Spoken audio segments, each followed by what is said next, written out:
والفجر وليال عشر والشفع والوتر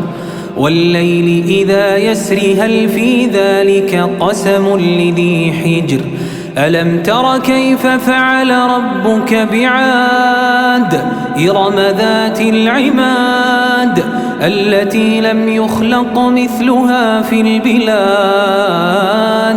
وثمود الذين جابوا الصخر بالواد وفرعون ذي الأوتاد الذين طغوا في البلاد فأكثروا فيها الفساد